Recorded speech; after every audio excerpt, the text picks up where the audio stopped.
Hello, and welcome to this week's episode of the TFTuesday Podcast. I'm joined today by two special friends to break down a specific topic, namely the topic of underappreciated species in TF. We're going to be talking a little bit about some of the different animals that don't seem to get as much love and why that may be. So joining me today is Dorin TF. Hello, Dorin. Good to be here. And we also have K-Libra joining us today. Hello. Yeah, hi. I'm here again in your ears.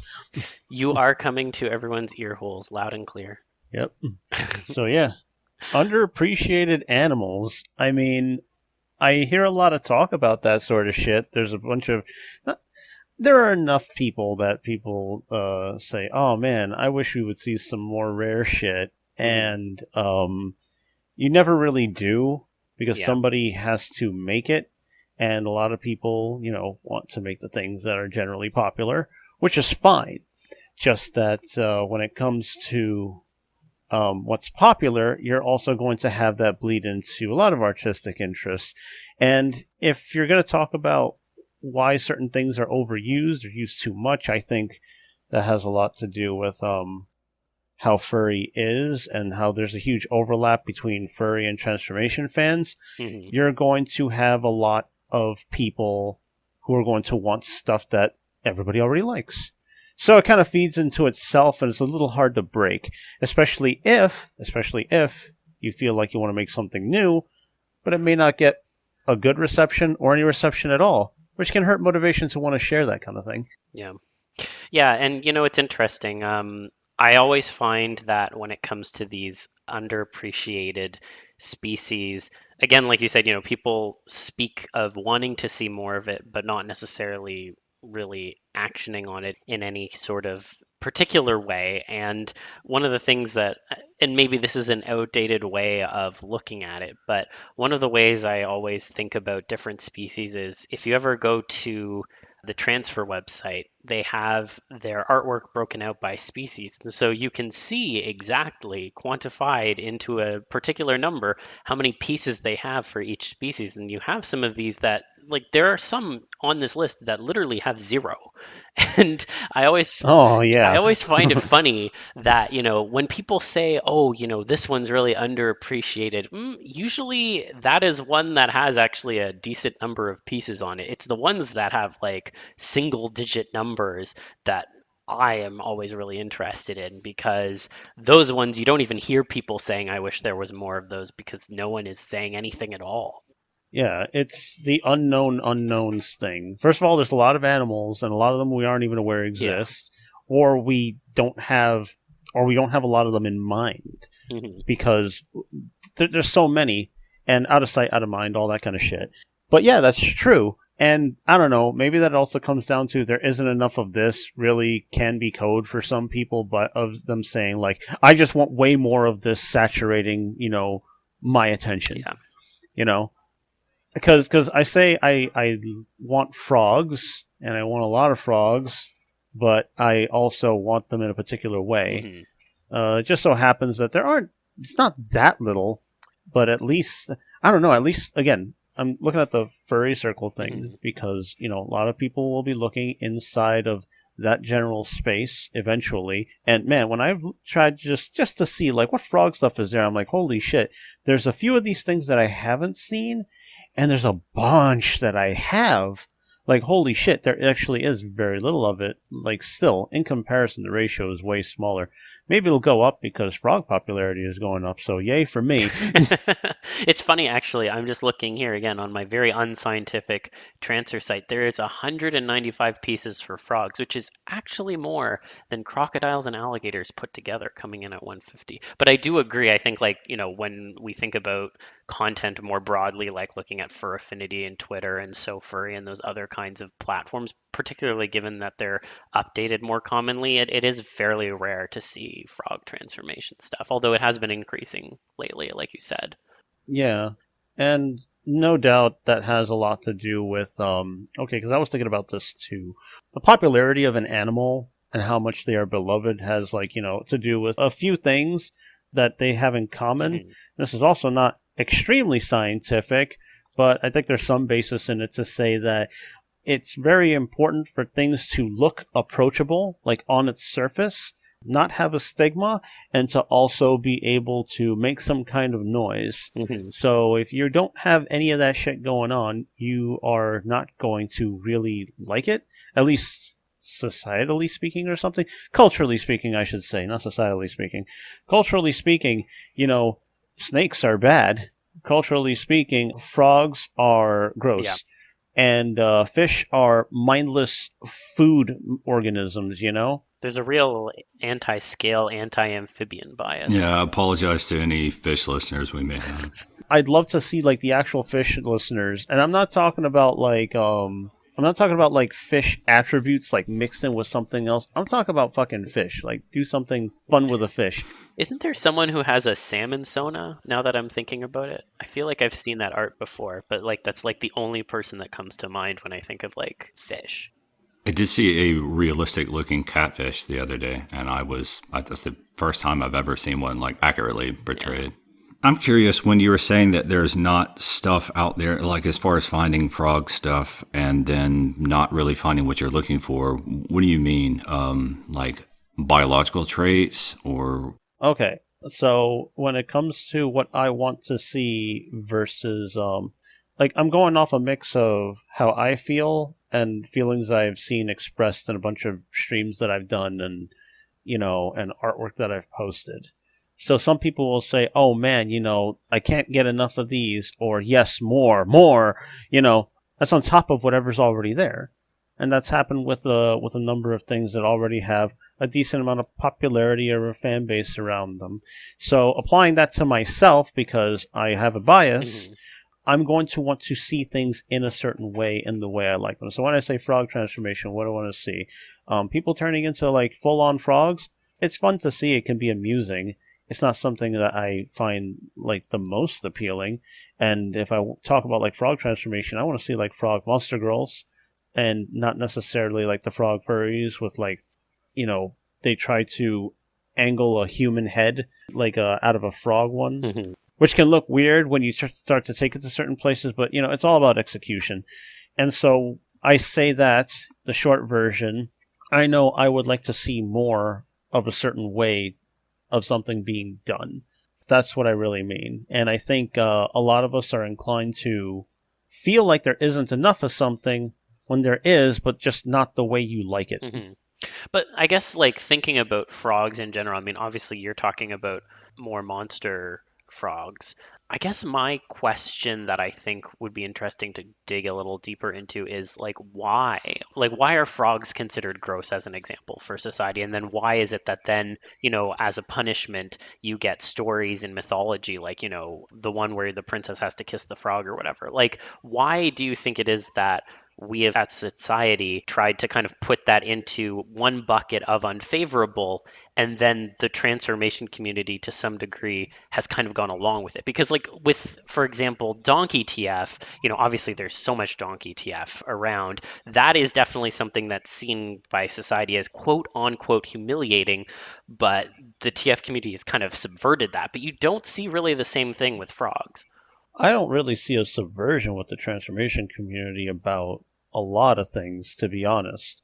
A lot of the things that I noticed, at least the most popular things, have to do with going along with the thing that most people are used to. Pleasure Island, it's a punishment, fine, okay, whatever. Donkeys, big, dumb, horny. Like, I don't know, the horny part is just incidental. But the big and dumb part is like something that I don't know who fucking put it in their heads to begin with, to be honest. It's just out there. It's nebulous. And on top of that, I have to say that from what I have learned, donkeys are actually very smart and loving creatures. And I wish that I knew that growing up. Yeah, but because that's not the perspective most people I guess have. the thing that I'm trying to say is, in media, pig and donkey TF, to use those examples, are seen as punishments, but we as a community, there's a lot of people who have gravitated to that, whereas frog is also seen as a punishment, but you don't see people gravitating to it in the same way. I guess that's what I'm interested in mining. Okay. All right, so I'm going to give you my perspectives, of course. And I say this as a preface before anybody comes at me with, anthropological studies that I have not done or will not have the capacity to do. Okay? Frogs, think about their origins. They come from wet, unlivable places with a lot of other hazards. Frogs generally are known or thought to live in swamps. Swamps aren't places people want to live. So that's one thing. They're denizens of a place that you don't want to be.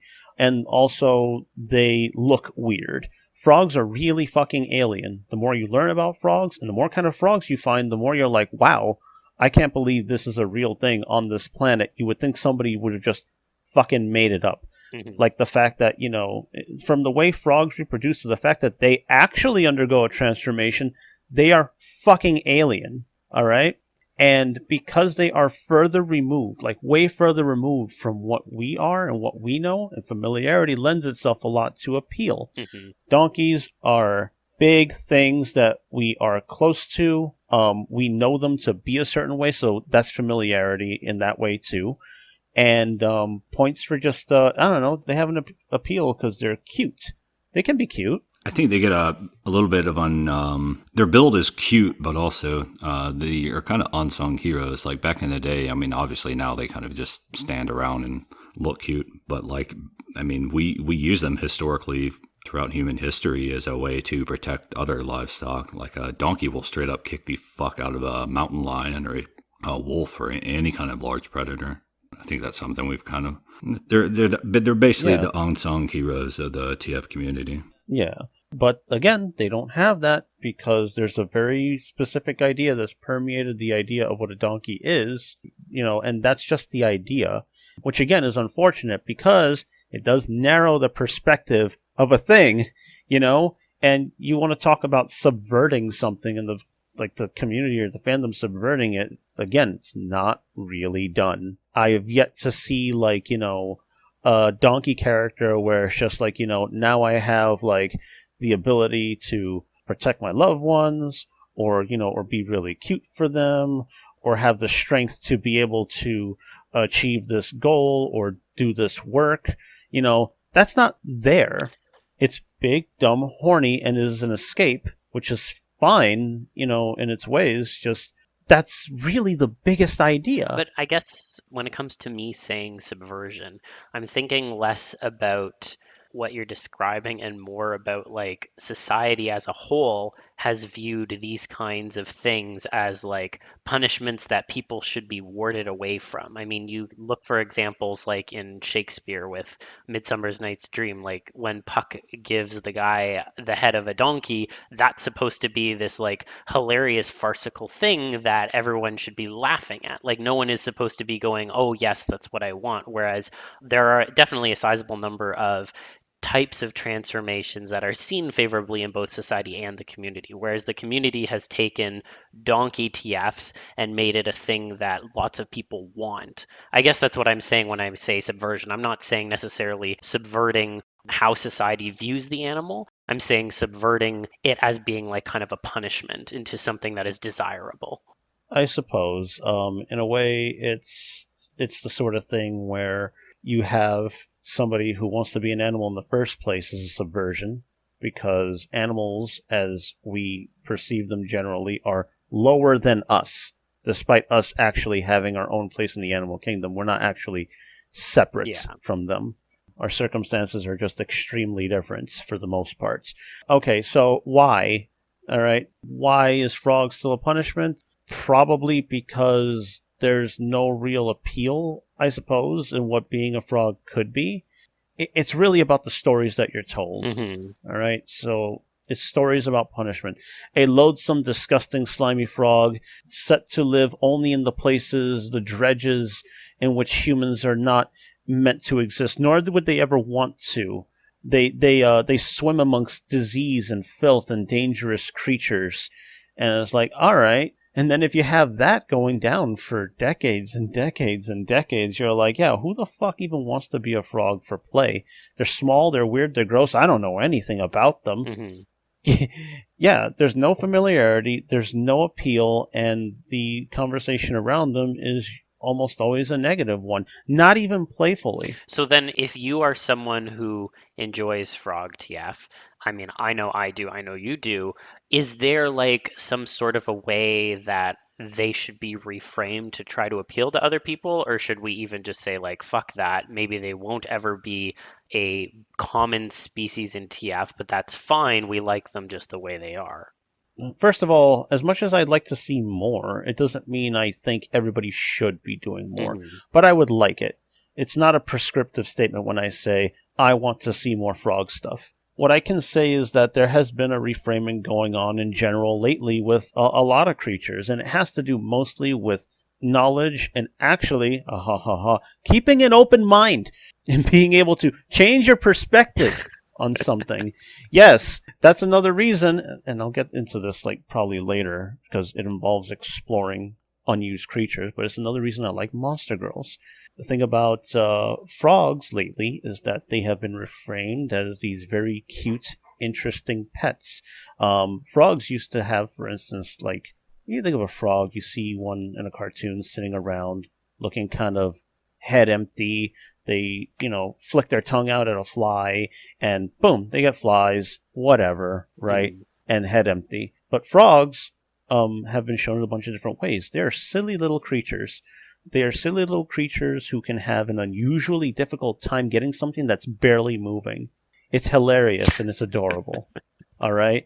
They come in a bunch of fucking cool colors and shapes. They have a bunch of fucking wild abilities. Some of them are actually fucking transparent and you can see through them.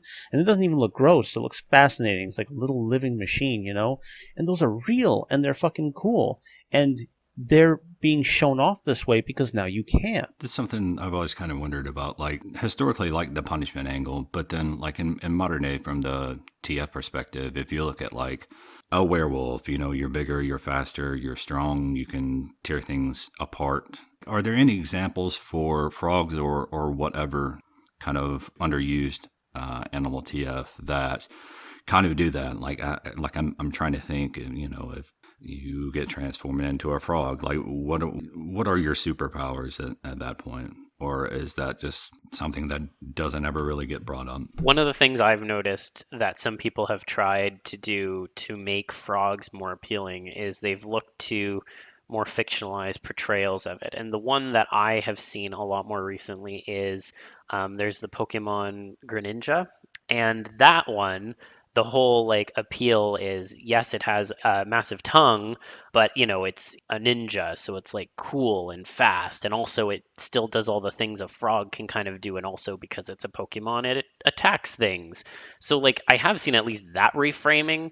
I know it's not like a frog, but like it is at least an interpretation in which you're becoming a frog-like creature, and then there are distinct appeals to it that play more into like now I'm an improved person because I can do X, Y, Z. Yes, that is a very good example. There's also, now that I think about it, I can't think of the name of the movie, but there was a kung fu spoof where like there was a kung fu master or whatever, but he practiced like the frog style, and that made him able to jump around, and he could like puff his chest up and like blow enemies away by exhaling really fast. I have no idea what movie that was, but that was just a funny thing that popped into my head. Yeah, I feel like I've seen that. Yeah, okay, so I'm just going to emphasize, building on what I said last time, which is that knowing about something can build appeal and familiarity to and an appreciation. So you don't know anything about frogs except they're slimy, they live in shitty places, and they're dumb. All right, that's if you have just accepted, I don't know, Michigan J. Frog between singing and dancing and making people look insane. What you end up finding out about frogs is that they have a very fascinating array of abilities since there's so many fucking species of them. The hairy frog. Have I mentioned this to you guys before? I don't think I have heard of the hairy frog before. We're not interested in cryptozoology here. This is a very serious podcast. Yeah, you're not. Except I'm about to blow your fucking mind because I told you frogs are pretty much aliens. Yeah. The hairy frog is also called the Wolverine frog by some people because what it can do is that in order to defend itself, it will break the bones in its toe tips or fingertips, just to make it more imaginable. It'll break the bones in its fingertips and push the broken bones through its own skin so that it can have makeshift claws. Holy fuck. That's the most metal thing I've ever heard. Yeah, Jesus Christ. That is a fucking frog. So you just imagine yourself some kind of like frog or monster type frog or frog person, and and you're like, I got no way out. So you just like press your fingers against like a surface, snap that shit through, and take swipes at the nearest motherfucker who's trying to endanger you. Badass, That is badass. isn't it? And I've yet to see that used in a TF, so I'm sure we'll get one now. One of the things I always really like doing, like for my stories, is doing research into whatever particular animal. And I think a lot of times you come across stuff or underused, or I guess we'll say like less popular or less uplifting animals or whatever. Like I did a rat story, and one of the things I came across was that rats will constantly check on each other, not just through the use of like pheromones and stuff like that, but they will actually like walk up and get in each other's faces and kind of make sure everything is okay. And it's almost like a constant thing in a nest that they'll be, just making sure everything is okay, which in a story sense kind of lends itself to more social interactions than you would have like before you were transformed. And so I always think it's kind of interesting, like if you find out stuff like about the Wolverine frog, that you could work that into a transformation story or art or whatever. That's really interesting. Yeah, absolutely. And there's just more to frogs that you could do like really wild stuff with. And Greninja was a really good example of making frogs look like something you'd want to be. And roughly the same time, I don't remember when My Hero Academia even came out, but Froppy, I hate the name because I don't understand it. But Froppy, or the character's name is Asui Suyu, and her thing is that she's pretty much a frog girl. Like, she's got these big, round, wide eyes, a generally wider mouth, and what she has is pretty much like the long tongue, and she has great agility. Her thing is pretty much like, as I've heard someone describe her, because I didn't read very much of the manga, she's kind of like the Batman of the group, because she doesn't have anything outwardly formidable. No psychic powers, no huge super strength, no super durability, no like weird abstract purpose. She just is very creative with the amounts of agility and like strange attributes that she has, including being able to stick to surfaces, which people like because Spider-Man is a thing. And, Spider-Man makes, I don't know why Spider-Man hasn't made people want to be more like spiders, but also spiders have also gotten a recent uptick in their image, I think, because, again, I have learned about spiders. People need to learn more about other animals now that they can. I kind of want to talk about spiders too, because similar to what you're saying, I am genuinely surprised that there isn't more, because of precisely the example you cited. Like, Spider-Man is one of the most recognizable superheroes. And I mean, there is media for Spider-Man all over the fucking place. We've never had so much Spider-Man content than what we do now. And that has not in any way, shape, or form transferred over to an uptick in love for Spider TF. And I mean, obviously, this is bumping up against, I don't know how long of our kind of evolutionary fear of those things, because some of them can be poisonous or deadly to humans. But you would think with at least, the kinds of portrayals that you see in media of Spider-Man and just that kind of stuff in general, that there would be at least more of like an openness to them, and that has certainly not happened. So I would be curious to hear your thoughts as to what's going on there too. Like, are our internal evolutionary biases just too strong? Or is it just Peter Parker that's completely the hero here? True, maybe. It might just be Peter Parker. And maybe. Without Peter Parker, we just have a giant spider, don't we? I mean, sounds great. I'm in. Okay. So spiders. Spiders, again, generally viewed as dangerous things, and they tick off a lot of primal fucking alarms and flags and all that shit. I would have thought that with a lot of people feeling outcast or like they don't belong, there is also very obviously many people who try to embrace the things that people shun and turning it into power. I don't think spiders truly represent that for a lot of people, simply because, again, it's a cultural thing. But, of course, the more you learn about spiders, the more you realize, they're not only not all that dangerous, many of them are not nearly as dangerous as people have constantly said, but also some of them can be cute. Jumping spiders, for their weirdness, you take a good look at some of them, they can be kind of cute because of their big round eyes. They look like babies, And the peacock spider, which is very pretty and looks silly because it has to do a dance and it has colors. It's very interesting. And tarantulas, like the most popular version of a spider to incite some kind of fear in people. Tarantulas are apparently very good, very timid companions. Tarantulas can also be oddly frightful. Not frightening, frightful. Mm-hmm. The example being that I read about a spider who accidentally stepped on its other foot without realizing it, and it scared itself. And then it put its own front legs in front of its face in fear. So it's just kind of like, no, what happened? What was that? I don't know what that was. And then, the owner was trying to be like, no, it's okay. But it's like, no, it wouldn't stop tensing up because it stepped on its own foot. And also tarantulas, they don't bite to defend themselves. That's like super last resort for nearly every spider. Yeah. As I have learned. Black widows, for instance, they'll only bite you if you give them no space to retreat, really. Mm-hmm. They don't descend on you and then go, whoops, what's this? A creature I landed on? Trying to kill it. That's why it's just like, oh, check your shoes for black widows. Like, yeah, because your foot's going to give them no space, and the first thing they'll try to do is bite you. Tarantulas don't really bite, and they also don't have venom that is consequential to humans. Yeah. One of their biggest defenses is actually scraping off their own hairs with their legs.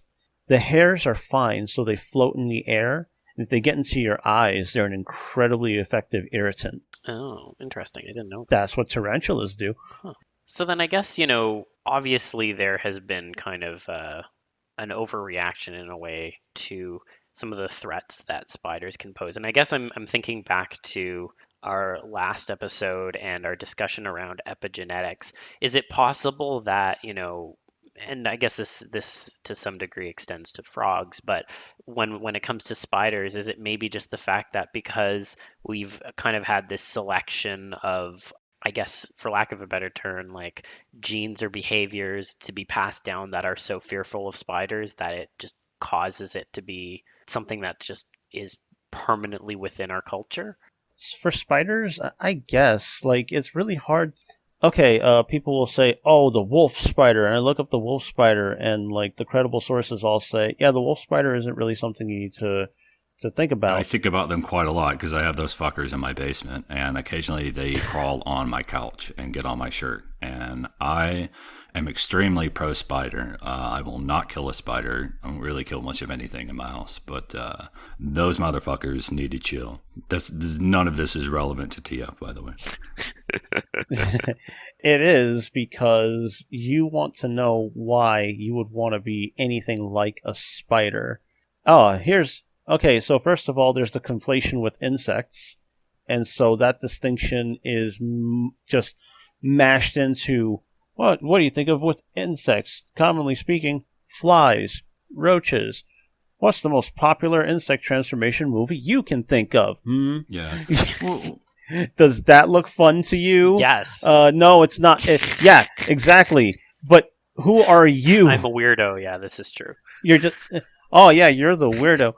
Everybody's weird. It's very frustrating when people are in their fucking bubbles. That's another tangent. I'm making a facetious just comment in general about my own TF interests, because I mean, we're sitting here, we're sitting here talking about uncommon TFs, but even we have an interest in it, even as a subgrouping of the community. So hence why I jest about that.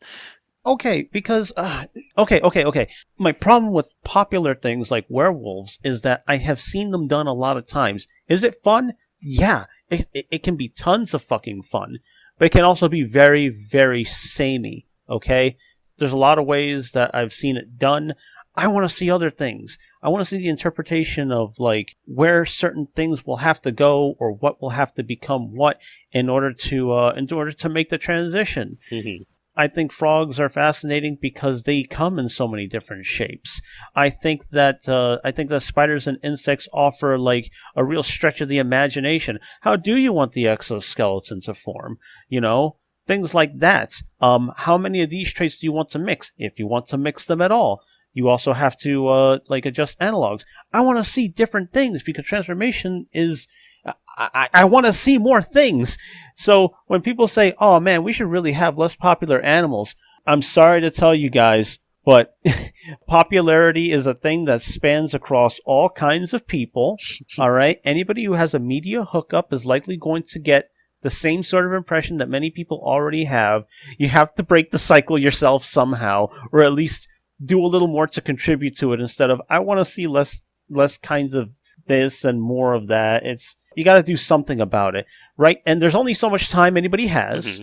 So I like to fixate on frogs a lot, but I do like the opportunity to try other things. Even machines, which isn't an unused species, but it is underappreciated, and I think that could be for another time. Yeah, that's definitely underappreciated. But I guess like when it comes to we're saying like, oh, we want to see more underused things.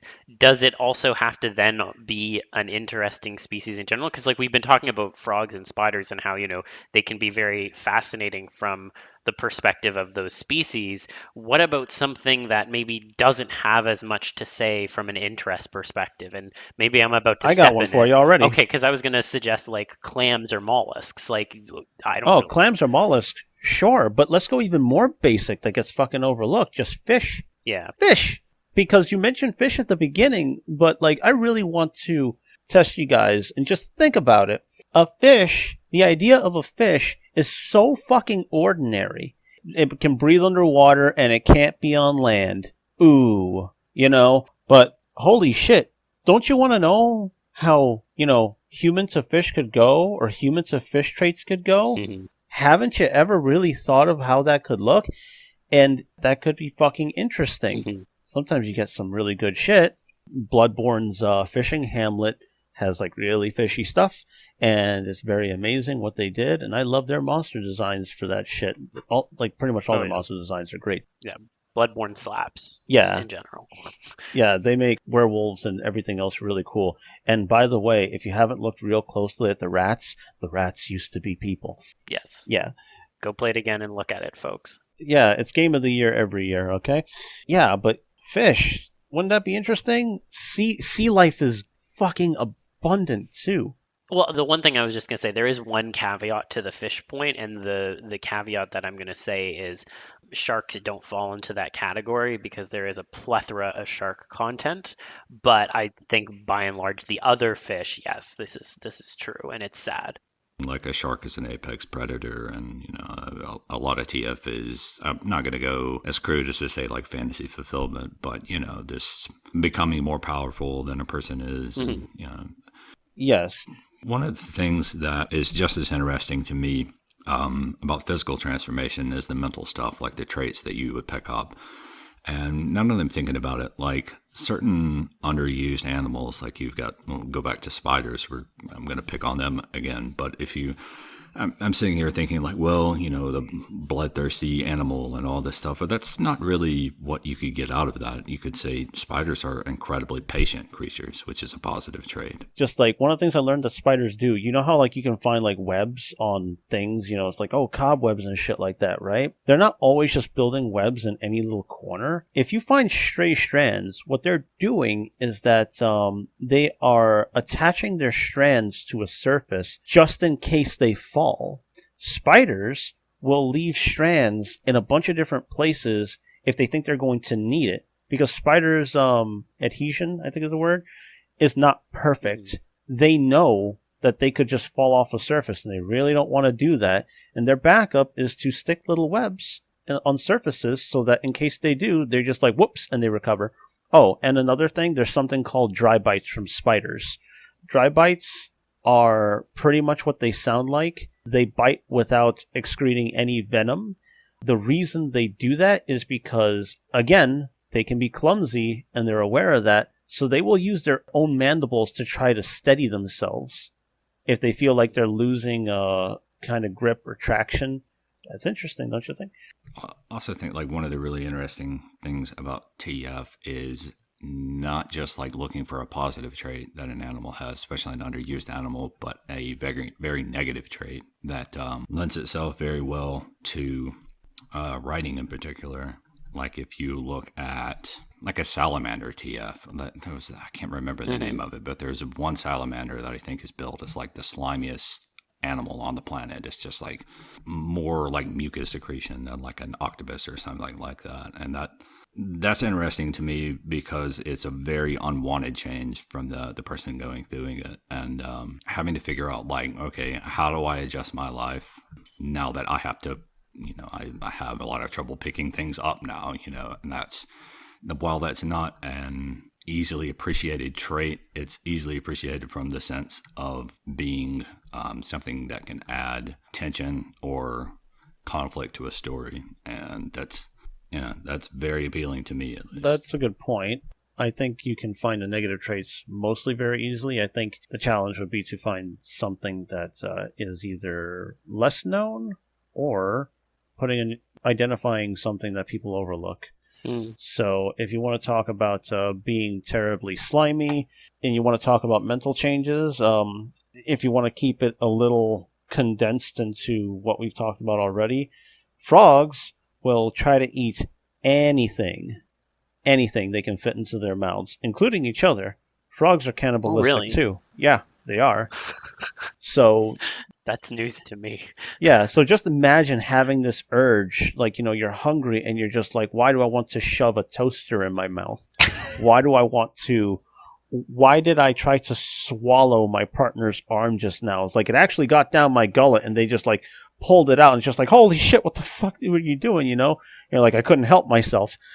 Now that would be an instinct I'd like to see explored. In TF. Like, sir, this is Walmart. You're not allowed to do that here. You're not allowed to swallow the rack of clothes. Like we sell these microwaves. Yeah, and some of the things they can't even put in their mouths. There's been plenty of clips I've seen where like frogs like will bite at each other because they'll notice more movement in the frog than in like the cricket that's in front of them because the cricket is just not fucking moving, and they'll just like they'll nip harmlessly at the other frog, and the other frog will be like, what the fuck, Yeah. And shit like that. Negative traits in terms of that, inconveniences. There's plenty to find if you look into other kinds of animals. In fact, you know what? Into spiders, I mentioned how they're very, very careful. Well, they gotta be. So if you turn into a spider or a spider-like thing, and you don't learn to utilize your other traits, you're going to be putting yourself in dangerous situations, slipping around, falling off shit, all because you thought, yeah, okay, I can stick on anything, I'll be fine. So basically Spider-Man lied to us. I was just about to say that. One of history's greatest monsters, Spider-Man. God. Fucking Peter Parker. One day we'll be rid of him. This is now the J. Jonah Jameson official podcast. He was right all along. I'll support him when the time comes, but for now, fuck him. For spiders, okay, just a fun thing. Apparently, the spider sense is sort of technically real. Yes. Yeah. That I do know about, actually. And it's really interesting, like how they have that kind of almost sixth sense. Yeah. So why don't you want to try being a spider sometimes? It's transformation. It's about wanting to try a bunch of different shit, right? But no, not that. It's icky. And fine, I don't need to. Again, it's not prescriptive in terms of what I think people should be doing specifically. I think it would be beneficial for people to expand their horizons sometimes if you talk about liking turning into stuff. Have your preferences, but at least acknowledge, I think that would be good. One of the things actually I was going to mention about fish before we moved on, so I'm going to bring the conversation back to it. We were talking a little bit about how sometimes TFs can be reframed as a powerful thing and then people are interested in them. So we were talking about Greninja with frogs. One of the things that then I want to push back on with the fish is obviously mermaids and mer creatures have been a trope in media for like time immemorial. I mean, you can trace talking about mermaids and mermen back to, the Greeks and their stories. So, those are half fish, half people. Obviously, it's not fully a TF or fully a fish, but could you also not argue that perhaps that is the way in which we've kind of reframed fish and made them a part of kind of our cultural lexicon? How do you mean? Because I kind of don't know where you're going with the question. Well, I guess my question is, one of the ways in which we've seen maybe more TF at times with some of these underused species is almost reframing them into something that's more quote unquote appealing. Oh, So that was why I used the analogy of Greninja with frogs. So, is the existence of mer people kind of a point against what we're saying in terms of fish? if you're asking like why fish kind of suck in terms of like a cultural perspective, again, it's like fish is food. Fish is just food. You go fishing. Fish exists as like a food first and a thing to look at as a distant second. I feel like they're fucking beneath compassion for a lot of people if we got to be honest, because what is fishing but having a steel hook, dig into them? Like, yeah, you want to be that kind of creature, which is like so just vulnerable and who cares, and they look weird and they can't even be outside of water, which is what I'm used to. And also, you could be trapped inside. Like, I'm thinking of all the negatives right now because it's very easy to. If you're a fish that lives in a pond, you're not going to escape the pond. If you're a fish, there's a lot that you're bound to, unless maybe you're in the ocean. I think that the positive of being a fish is literally living in a way that nobody can possibly imagine, which is another reason that I don't think people think about fish. Fish also can't make any kind of cute noise, all right? Mhm. And fish aren't something that you can really touch. They're always like on the periphery. It's something that is pretty much outside of our notice unless we want them. So why would you want to be one?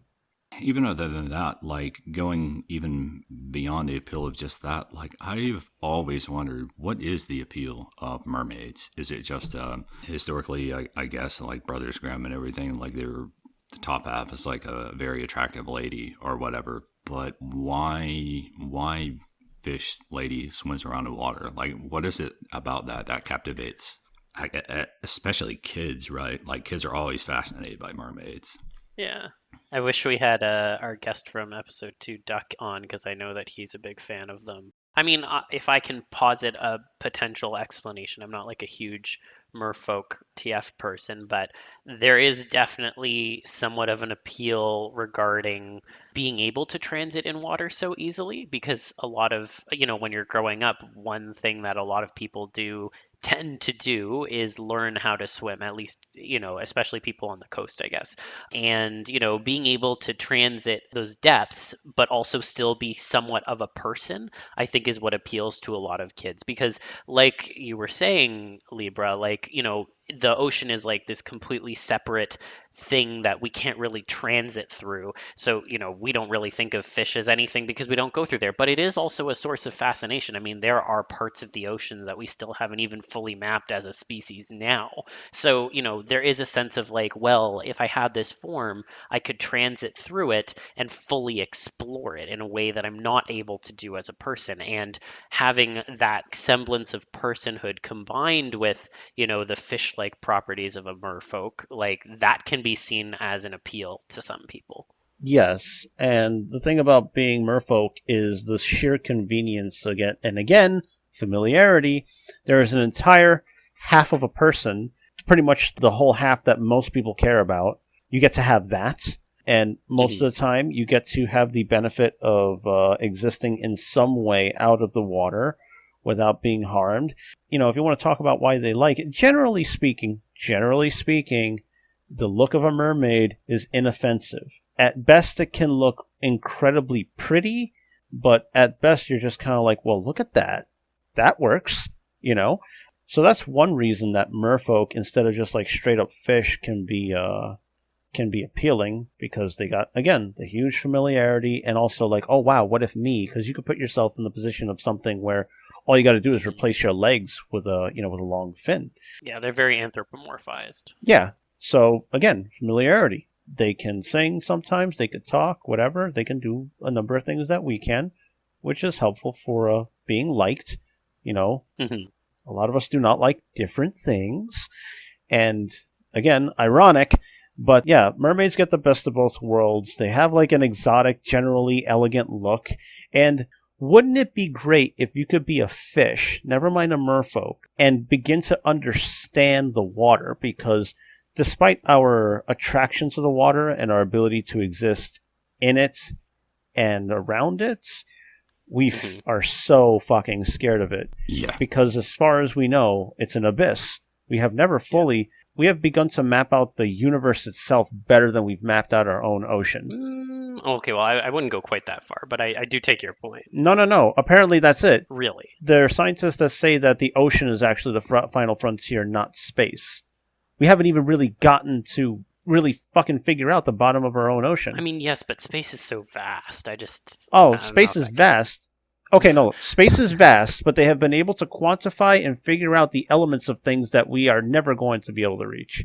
That is different. Okay, that's different from saying, yeah, we don't know what's down there.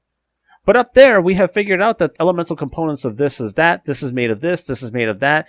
Due to this, we've been able to observe that there is molten glass raining sideways on this planet. But down there, what the fuck is down there? I mean, Cthulhu, obviously, somewhere. I mean, yes, that's a given. Good for Cthulhu. I bet he's just like Satan and the Smiling Friends. He's bored, he's depressed, and he's just like, I need to feel again. Since you brought up space, I will then mention this. There is generally a sizable amount of alien TF in the fandom, and that kind of flies in the face of familiarity because obviously those are the most unfamiliar things of all. Like, we don't have any reference point for aliens. So why are we treating alien TF in a different way from things like fish, which are so familiar from just like an understanding and knowledge perspective? Is it because we can just imagine them to be whatever we want them to be, or is there something else going on? Well, there's two types of alien TF too, right? There's, the artist/author's creation, but then there's also like, I know you really like Turians from Mass Effect. I do. I don't, and long back. I don't hate you because of that. It's just that the Krogans are way better in every respect. I will have you know I have a Krogan TF. Okay, so I will say I've indulged in both of them. I will back down then. They do have 4 testicles after all, and hopefully that worked it into your TF. 4 testicles, and they still can't reproduce. I guess the virus is... Well, that's because of the fucking Solarians. I know. The fucking Solarians. It's ironic. It's irony. I know that much. I'm not a Mass Effect fan. if you're a Solarian and you're listening to this podcast, we don't want you. Yeah, fuck off. Oh. But just talking about like familiarity, like if you know what a Tyrian is, you're extremely familiar with that. But if it's, I mean, are we talking about that kind of alien being familiar? Or are we talking about like something the artist made up? I mean, I guess in general, because like, you see people gravitate to like, obviously I can see the appeal of like, a Lombax or a Turian. Those are things that are portrayed very positively in the media that they come from, and they have some sort of like real world analogies. I guess I'm thinking more of like, I don't know, there are definitely people, myself included, who are down bad for xenomorphs, and those are supposed to be terrifying. Like, those are not supposed to be things that you're supposed to enjoy, But hold on. Part of the thing here is, like, we're getting away from the idea that being an animal, which some people either consider either lesser or greater than us, is part of the attraction. So if you want to be a tiger, tigers are bigger and stronger and faster than us and can kill us way more easily than we can kill them. So there's the appeal. Do you want to be that with a xenomorph? Yeah, why not? Yeah, I guess that maps out. It seems pretty simple to imagine why somebody would want to be a xenomorph. But yeah, you were saying. No, I guess that does answer my question. I guess like it's interesting to me that, we can gravitate as people to things that literally do not exist more than we do to things that we can like tangibly see and observe and learn things about from a TF perspective. Like, that is a very interesting kind of way for us to orient ourselves as people. And, like, it doesn't even always have to be restricted to like, let me put it this way. We've been talking a lot about like non-mammals, because that is often the thing that is the most other from us humans who are also mammals. But there are even mammal species that don't really get much in the way of TF art, and I don't really understand why. Like, to give you an example, like, pangolins. I don't really see much in Oh the way my of god, pangolin pangolins! art. Pangolins is the most popular art that people mention that doesn't get made that has some stuff made of it. Every time I have heard, every time this has come up, it's been fucking pangolins. Pangolins. Hey, we're all friends here, guys. Okay. No, it's just like, man. Well, I didn't say armadillo because I have armadillo TF art. You so know I'd be a why? hypocrite. Because people know what an armadillo is, but a pangolin? Now, what is that? That word is weird to a lot of people, at least in North America. It's just so funny that it's the most popular unused animal, as far as I can tell. I've heard the pangolin thing before. I know, but there's not a lot of art of it out there, and that's a mammal. Like, you would think there'd be more. Oh, again, probably because it doesn't make a lot of noises. I don't know. Maybe because it has armor and it doesn't look cuddly. You know what? Here, I'm going to tell all of you something, okay? What have I started? Turtles can feel through their shells. If you think that having a shell or armor is somehow going to numb your sensation to the outside world, you are fucking wrong, okay? Open your minds. I do not disagree. Again, I like pangolins. I've gotten armadillo TFs. I've gotten turtle TFs. I'm not disputing that. I'm not attacking you. Okay. Don't be defensive now. Oh, sorry. I'm just being sensitive. Shut up. Anyway. Just for the record, turtles can also feel through their hearts. Most emotional, sensitive animals that there are. They really are. Shout out to Turtles are a blessing. They are. So, okay, I just also have a couple points to make about aliens, because I feel like the question wasn't properly explored, but I have other things to say. Okay, just the quick points were that one thing that I think you'd need to notice is that in terms of aliens, we latch on to other people's creations and interpretations of aliens. All right? Mm-hmm. So immediately, you, again, breed some kind of familiarity and an expectation. So you're like, oh yeah, I would want to be that. You generally know what a xenomorph is. You know what a Turian and a Krogan is. I don't know. You know what a space pirate is. A Lombax is. A Lombax, yeah. And when I say space pirate, I was going to follow up like the Metroid space pirates. Oh, yeah. Yeah, you generally know what those are. So then immediately you're just like, would I want to? Yes or no? And there's the consideration there. But the idea of becoming an alien, ironically speaking, I don't think anybody really wants to be an alien for the most part, because they they don't conceptualize it on their own. They have other people's conceptualizations to do it for them. Oh, I see what you're saying. I'm sitting here like the Lombax furry going, we don't want to be aliens? Like, what? So I'm going to mention one exception to this rule, okay? Of somebody that I know. It's an artist on Twitter. She goes by MM Woodcock. That's 2 M's and Woodcock spelled the way it sounds, okay? Amazing. And she has an OC that is actually an alien that she's done transformation of, and it's just something that she designed. It's a character named Wisteria, and she was like, yeah, this is a cool idea. It's like being an alien, and I like this idea, and I conceptualized this, and I made it.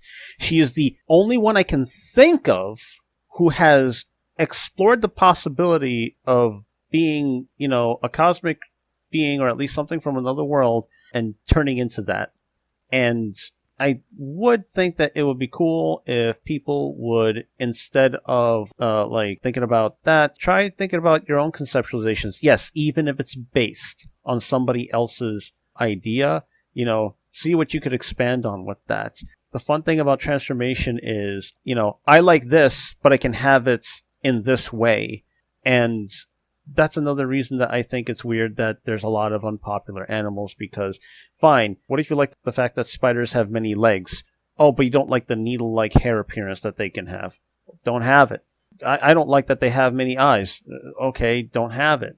I don't like that they have, the weird, mechanical, thresher kind of looking mouth. Okay, don't have it. You can do anything with it. And I think it would be so fucking cool if people were able to look past, the default of what something is and be able to actually explore it, or at least tweak it for fun. Well said. Side note, this person's art is fantastic. If anyone wants to check him out, yeah, Woodcock on Twitter is really, really good, especially Alien TF. Yeah, I've literally never seen this person's art before, and it's amazing. Oh, yeah. Holy fuck. I got to know her a little while ago, and without getting into too much, I just want to say, I'm the reason she makes the stuff. Anyway.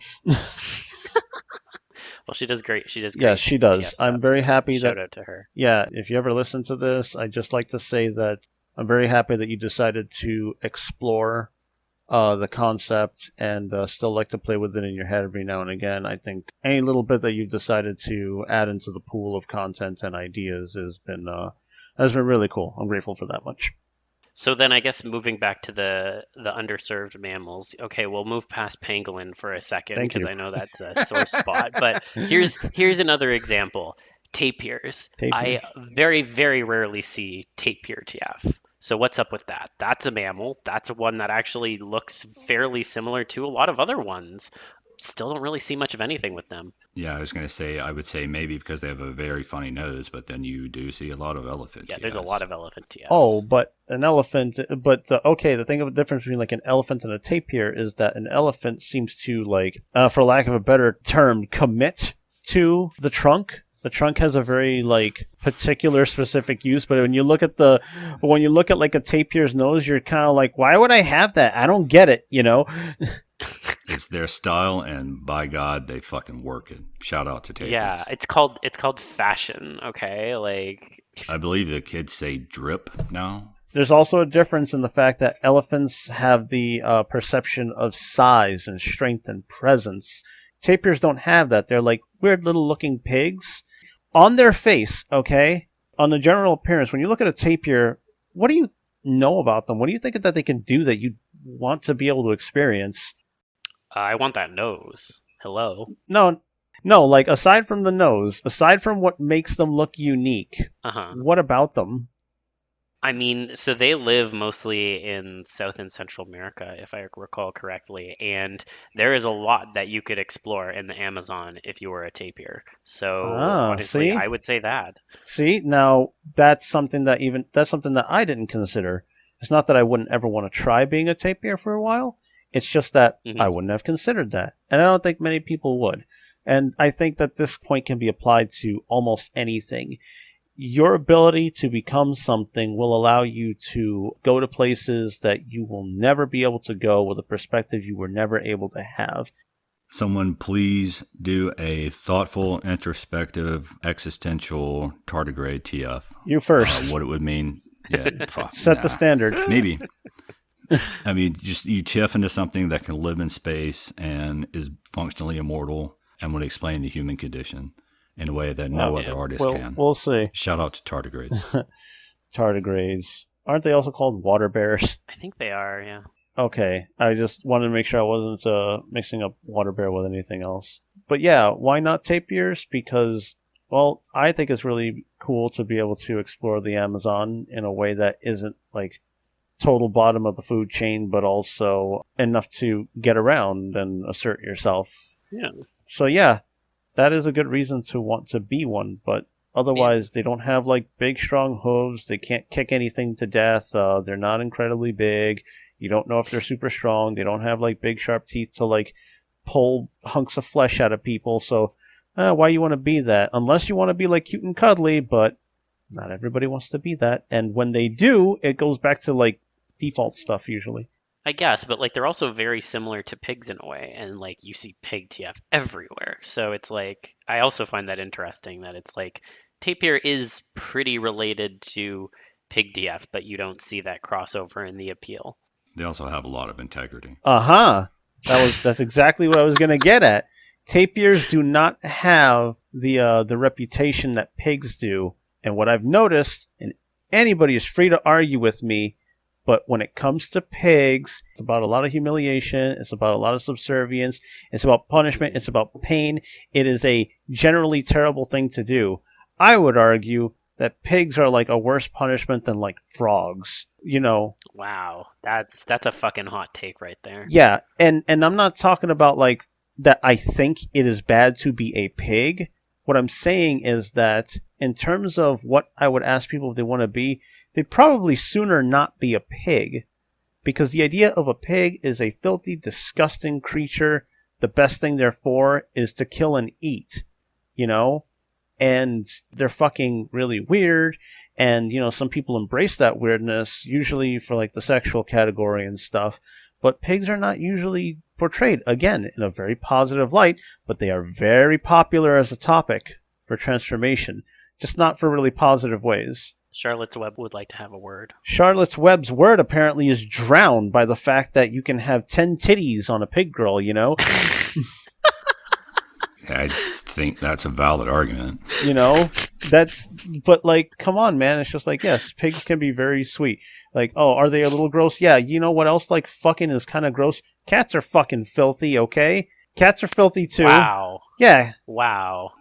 Dogs are pretty nasty. This is from someone that's fostered over 20 dogs, but they're pretty fucking gross creatures. I just want to pause for a minute because you come onto my podcast and talk slander about cats when I'm a space cat. I'm just so offended. I love cat girls. I love feline transformation. Feline transformation has like an underabundance. It's weird. I don't know. I swear I don't see a lot of cat stuff. Yeah. And anyway, animals are generally gross. It's just like, I think a chicken is filthier than a pig. Like, try to measure up for like, oh, what's like carries a lot of dirt and germs and stuff. Like, you better be careful when handling a chicken more than you are like petting a pig. Yeah, that's true. Yeah, a rooster will fuck you up if given the opportunity. Oh yeah. Why not be a rooster? I like the idea that I could use my talons to cut the fucking femoral artery of somebody that is like 10 times bigger than me. Get fucked. And I'm faster than you. It's pretty based, I gotta say. You can also make a bunch of penis jokes. Yes, I mean, that is obviously part of the appeal too. But I guess it's funny you bring that up as well, because I think Avian TF as a whole is pretty undervalued in the TF community too. Yes, it is. So what's up with that? I think that's another one that is becoming more popular, though. I see a lot more of that than I used to 1,000 years ago. More, yeah. I think that also comes with, okay, birds already have more appeal in general. The immediate thing, flight. Yeah, okay. Like almost everybody wants to fly. I want to be like a bird is something you could hear from almost any motherfucker's mouth. Okay? And that's one reason that birds will easily like make it into like transformation easier than like I say a frog. Because frogs are also very sensitive to the environment. Their skin is something that needs moisture, and depending on the kind of frog you are, blah, blah, blah, blah. Birds, on the other hand, like, I don't know, man. There's so many kinds, and outwardly speaking, they can be anything from unassuming and blend into their environment to incredibly fucking flamboyant and just fucking gorgeous. The appeal of being a bird is like, yeah, you know, that's fucking awesome, but maybe if I gotta argue why somebody wouldn't want to be a bird, it's got to be the head. The head is not very person-like. It's it puts your eyes to the sides, and you can't really make expressions. And beaks are like this weird concept that's hard for people to like grasp. You know, it took me a lot of learning to like figure out analogs to a beak and how to express that and what a beak is. I imagine it would make it very hard to drink beer, so fuck all that noise. I'm sorry. Oh, yeah, that's true. You're not drinking any stouts out of a glass with that beak. Yeah, you're not drinking stouts on much of anything. I guess unless you had, oh my God, what if you had a bird bath? No. Filled with alcohol. Yes. Oh my God. We just cracked the case. Where the fuck are you on that, NASA? Get your shit together. Yeah, exactly. You can have something that, like, come on, imagine you have bird necks are, like, generally very flexible. So you imagine just, like, curling your neck up and just, like, making sure you got the like, pitch that's, like, just designed to fit right into your beak, and you're just kind of, like, jutting your head back and forth, like, gulp, gulp, gulp, gulp, gulp. You know, you take your little bits, you take your swigs, you take your chugs. Why not? Like, why do I need that when I could have a bird bath? Like, I don't know. I think the bird bath is the solid solution here. I did have a story one time where a lady with an alligator mouth had to have her husband pour beer into her mouth. So I think Amazing. If you can get anything out of this podcast, try to live your life in a way that you will have a loved one pour beer down your alligator mouth. Yeah, that's a mark of true love. I think that's basically what we're really getting Good at. friends, too. I would pour friends too. I would pour beers into my friend's mouth if they need it, you know. Sure, absolutely. Thank you. And again, it's like appearance, but I think beaks can be really fucking cool. They also come in a bunch of different shapes and shit, so obviously they can range from like really sleek and powerful looking to us versus really silly and shoebill and all that shit. Beaks can be very fucking cool. I mean, never mind, like, toucans, for example. Toucans are my favorite fucking bird. Like, I've done manips of toucans before. Like, their beaks are fascinating to me. They're not really all that practical, at least from, like, general perspective, but they're so fucking colorful. I mean, oh yeah, there's an appeal there. What a thing to have a part of you that is so solid and so integral and also decorative. It's like, it's like those old commission revolvers with the incredibly elaborate etches, except you grew it. Yeah, exactly. And I think that would be really cool. I think what also gets underestimated, or at least not considered enough, is that beaks can be shockingly powerful, and respect them. Yeah, they can do some serious fucking damage. And also talons. Talons and beaks can all be incredibly fucking deadly. When you got falconers and other people that handle a variety of avians and stuff like that, they got to protect themselves to not get gashed and mangled. And it's not because the bird wants to do it. It's just like, what the fuck else it doesn't know to do? It's just hanging on. It needs to hang on.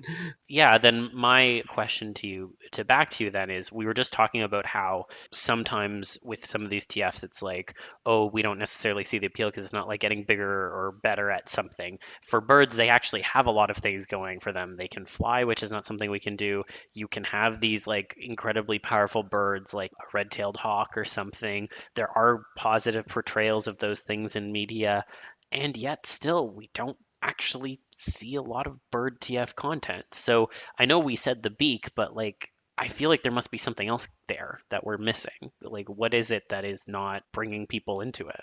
Okay, let's talk about the power. What I know isn't what it looks like.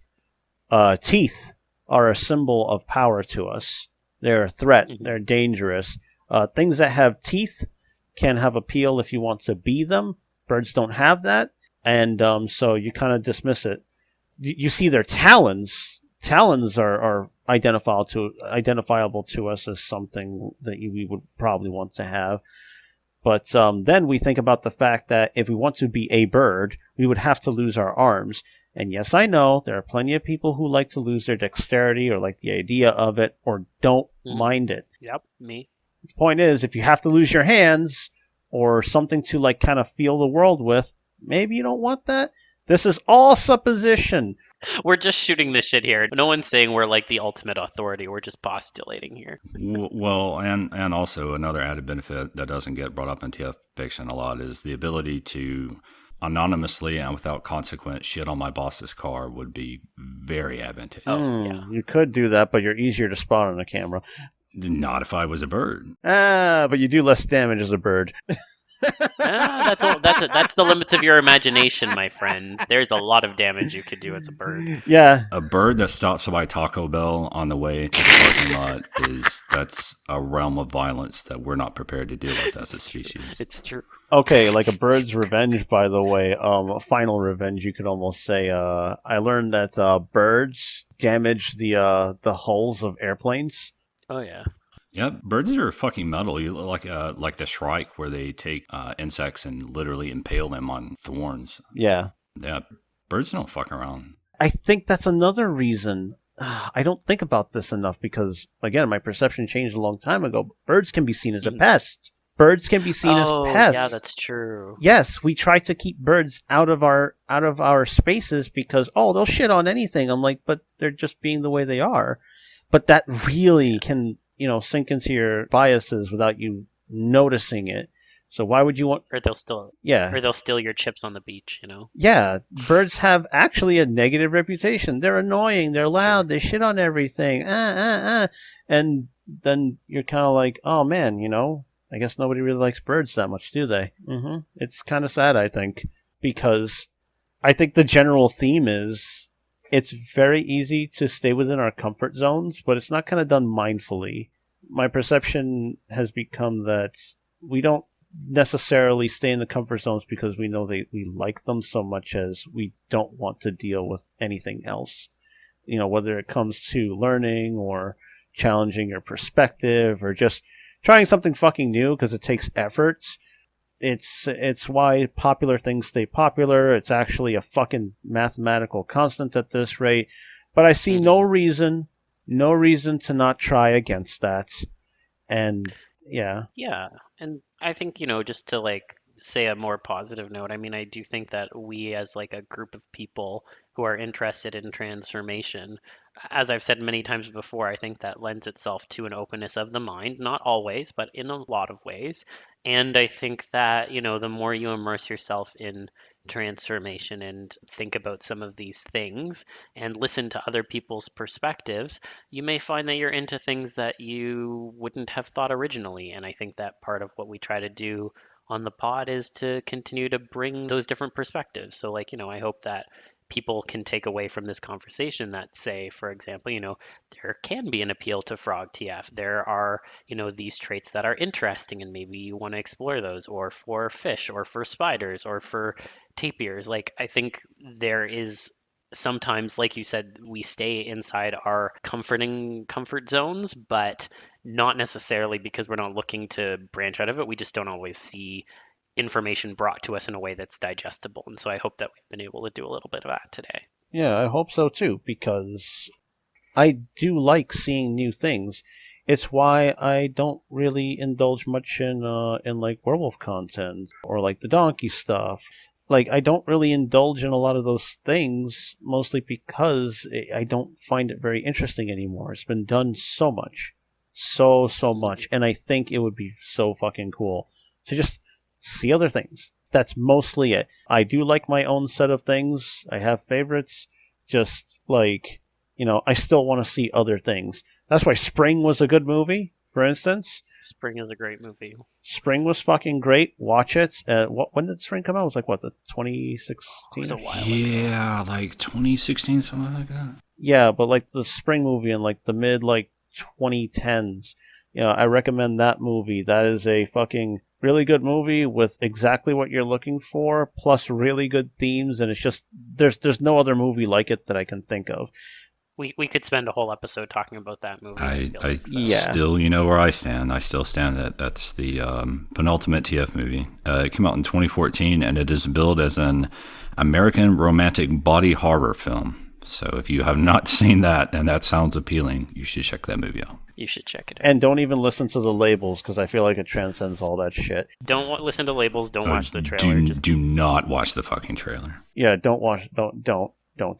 Go into it very blind. Yeah, I want people to be willing to explore things, because that's what I've wanted to do. Give me good werewolf stuff every now and again. I will definitely appreciate it. I still fancy like horse stuff, but that again is because I think it's very different from like a human body. I feel like the more you have to change about the human body, the more fun it can be. If there's a strange shape that you have to mold it into, there's so much fun that can be had with that. So we have a few questions that I've selected from some of the previous episodes that we wanted to get into. I don't know, Dorin, if you want to take a stab at pitching them to us. Sure. We have a question coming in from Madam Shakat. They ask, and hopefully that is how you pronounce that word, because I've only seen it written and not said out loud. So they ask, if you transformed into an animal that's normally domesticated as a pet, would you tough it out as a stray or let yourself get adopted? Oh my God, I cannot answer this question. That's actually pretty good. So you really can't? Why? I have worked extensively with adopted animals. I have seen what people do to animals, and there is no way in fuck that I would want to live as a stray. Yeah, there's some nightmare fuel stories I could tell that I'm not going to tell. So, yeah, very quickly my answer would come across as I would be lazy and lay on the couch all day, like pets should. Yep. Well, Zell. Yeah, I'm gonna agree with you there too. Yeah, I would go with adoption, because I would rather not have to deal with some of that shit. And like, yes, maybe you have less in the way of freedom, and there is obviously a trade-off there, but also like, man, if I'm TF'd into a pet, like I wouldn't know the first thing about hacking it as a stray, so might as well stick with what's familiar. Yeah, that's the thing that people need to understand about what it is to be a stray. Means that you are out of your elements. If you are a domesticated animal, you are not actually quite as suited to be out on your own in an environment that is made primarily for humans. Being a stray is generally a bad idea unless you got an exit plan, which if you do, you're not really living the stray lifestyle, are you? It would suck. And I would rather be adopted by some caring owners, because that's really the best shot you're going to have. There is very little freedom in fearing for your life and not knowing where to go and how to handle your body and your instincts to survive in a city. It'll suck. It will suck. Next question comes from someone that is named Ulysses Duckler. I think. I feel like Never heard of him before. Definitely an obscure person there. Who are you? They ask, if you had a transformation that strictly happened on full moons, how would you plan around it every month? Would it be a special night where you'd always make sure to clear your schedule, or would the infrequency make you too impatient/annoyed? I can't get any more impatient/annoyed, so it really wouldn't affect my life. Considering my idea of a perfect transformation is telling society to go fuck itself and going and living in pulling a JD Salinger and living in a cabin in the woods somewhere, I'm not this is also not a great question for me, because what you want is a mix of self-actualization and isolation. Mostly just isolation. That's fair. I'll miss you, but enjoy, I guess. Well, I'd still come back and we could drink beer every once in a while.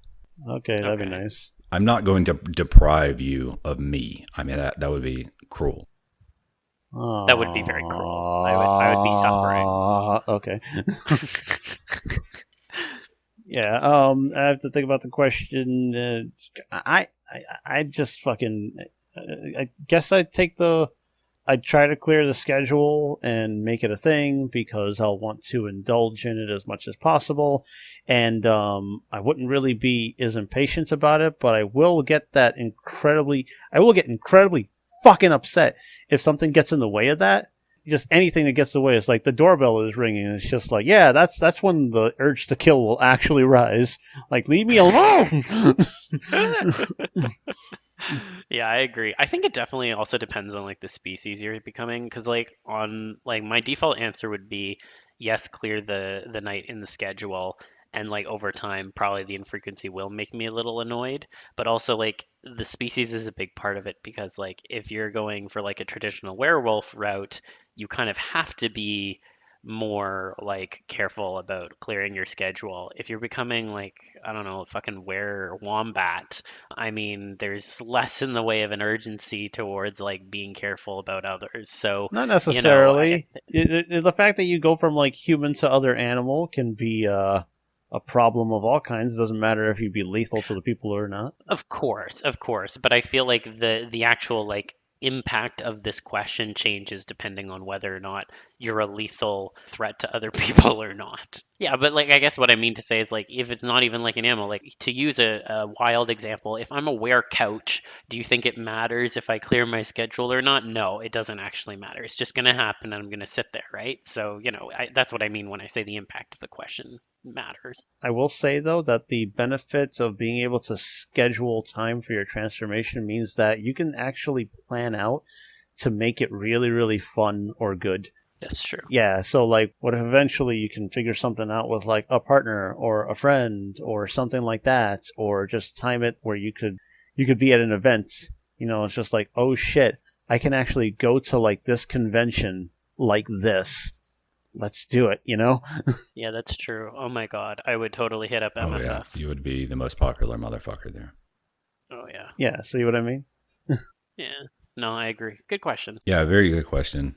Just final thought too. If you have not seen the British version of the show Being Human, it goes into that this exact scenario so many times, and it's very interesting. Very good. I don't know about the American version. I've never seen that, but I've also heard it's good too. And we've got a host of other questions coming in that I think we're going to take kind of rapid fire coming in from Kipper. So they have a lot of questions here. We'll just go through them really quickly. We'll ask one question and get consensus and then move on to the next one if that sounds good. Mm-hmm. Okay, so the first question, do you consider the following things TF? And there's a host of things. Are Inkling Squid Kid changes TFs? Yes. Yes. Yes. Yeah. Yeah, that one's pretty Yeah. straightforward, I think. They literally transform. Speaking of transform, are transformer transformations TF? No, obviously not. A transformer, no. What? It's not even in the name or anything, right? Yeah, fuck that shit. No, that definitely counts. Wasn't there Yes. at one point a Transformer Con that was going on at the same time as Vernal Equinox, which is the Transformation Con? Yeah, it happens in Mississauga. Yeah, because it's literally called TF Con, and it happens in Mississauga, and it has nothing to do with like transformation. It's just about Transformers. Are the Voltron parts linking together a TF? No, I don't think it's a TF. I'm surprised you answered it is, that sorry, way. not so. Well, why would you say that?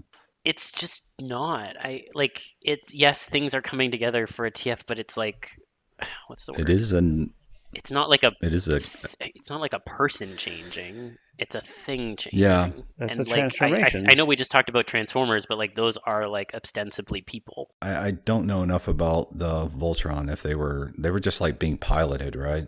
That was my The understanding. machines themselves have to turn into something else in order to become the adequate part for what they are meant to be. They turn into stuff. Are Power Ranger Morphs TFs?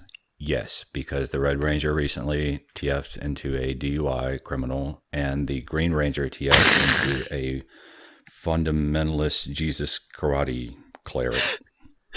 So, yes, obviously. Those are meaningful changes. They mean Definitely. something. I can't top that answer. No notes. I think outside of this fandom, if you talk about transformation sequences, it's usually understood to be about Power Rangers or Sailor Moon, stuff like that. So I guess they win by they outnumber us, maybe. For now. For now. Conceptually speaking, you can answer yes to any of these things if one thing is becoming another, because transformation is a very broad category and concept. So you can yes all of these, but for the purposes of the stuff that we generally like and are looking for, I will not count Power Rangers. It is them suiting up. Fair enough. And I believe that them suiting up will grant them, their abilities and their weapon sets and access to their, to their Zords and shit. But it is not really a transformation any more than somebody getting inside of a Gundam. Lukewarm take. Is surgery a TF? I think Yes. there's this smart-ass answer that I would give, and there's also a very introspective answer that I'm not qualified to give. I feel like it depends. Yeah, definitely. Well, it's always going to depend, but this is all framed within the question of if you use surgical procedures to make yourself into someone or something else, have you transformed? And the answer is yes. Oh yeah, yes, of course. I guess I mean like when I think of surgery, like if you got like your gallbladder removed, I don't count that as TF. I guess that's what I'm saying. Yeah, I can see that too. There's also backwards going surgeries. Like I used to be able to slightly unhinge my jaw, whether I liked it or not, and now I cannot do that. So that is, I'm basically used to be a snake person, and now I'm not anymore. Okay, going forward, Sad. I just like to say this. Whenever people ask if something counts as a transformation, we later on are going to have to establish a standard by which to answer those questions, because I'm going to say it again. The answer to all of these can be yes for a host of reasons. Sure. Yeah, but we're giving qualifications. Yeah, to yeah, them, yeah. I think. People. Before anybody else argues. People come to us obviously for the very insightful commentary that we have for this. Yeah.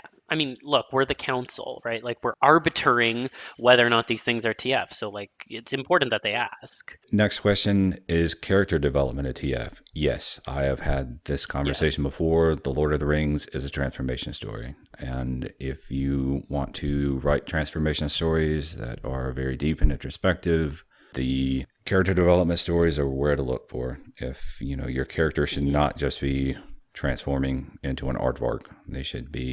They're transforming away from what they were in every way, including mentally and emotionally and everything, personality. Yeah, agreed. This lines up with my answer in the first episode of this season. I think character development is absolutely a TF. Berserk. That is a really good character development, yeah. Is aging a TF? Yes, and had fucking socks.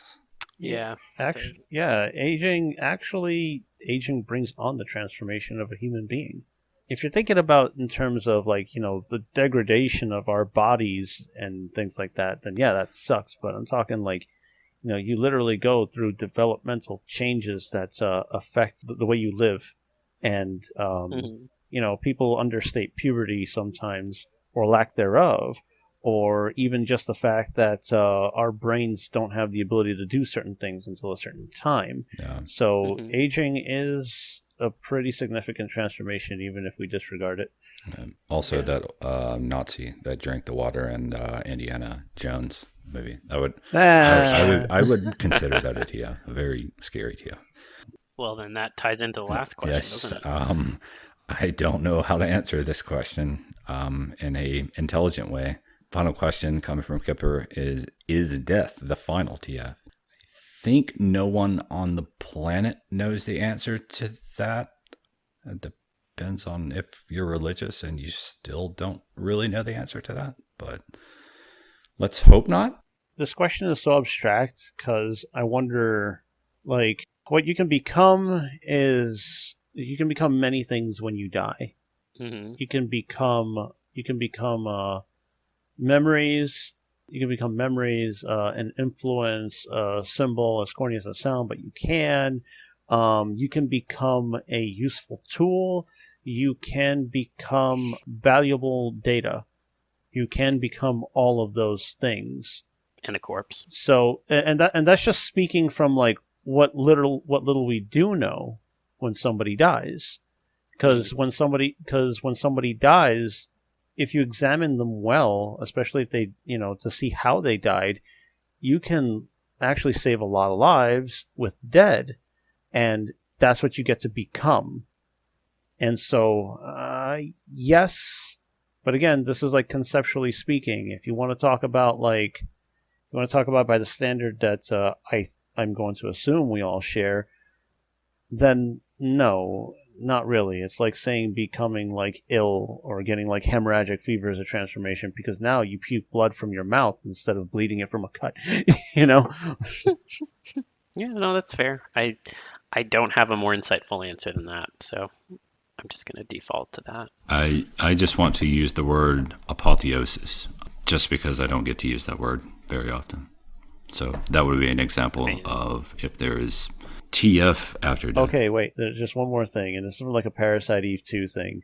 It becomes mentioned briefly that in order for subjects to be turned into whatever monsters they become, the cells have to also self-destruct, essentially, and they have to, the cells are just killing themselves off as part of the process to transform the people. And yeah, so there you go. Because death itself could be the death of the whole person. What if it's parts of you? Could be enough to change you significantly. And if there's reincarnation, I want to come back as RoboCop. I don't know if that's transformation or not, but I just want to come back as RoboCop. Well, you'd come back as RoboCop, but that would also involve surgery.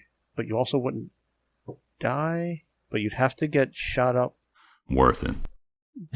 Okay, fascist. Oh my goodness. Well, I think that's all the questions we had for today, but thank you both for coming on, and I'm glad that we can have such an engaging conversation.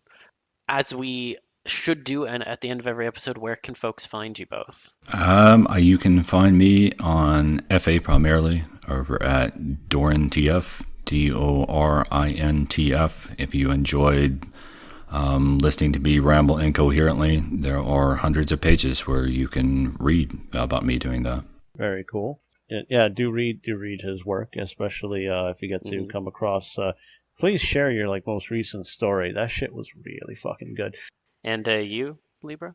For Twitter, it's the_K_Libra, and on FA, it's K-Libra, so that's K-Libra, and I got a few other sites. I have a K-Libra account on Pixiv, and I have my DA account, which is also linked to my FA, but it's got a name Erncer, ERNCER.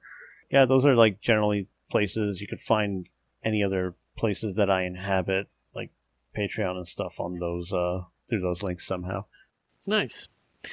Well, thank you so much to you both for coming aboard, and I hope everyone enjoyed listening to this episode of the TF Tuesday Podcast. We'll be back next week with another episode, and I hope you tune in. But for the time being, have a great week. Yeah, it was good to be on. Everybody stay open-minded.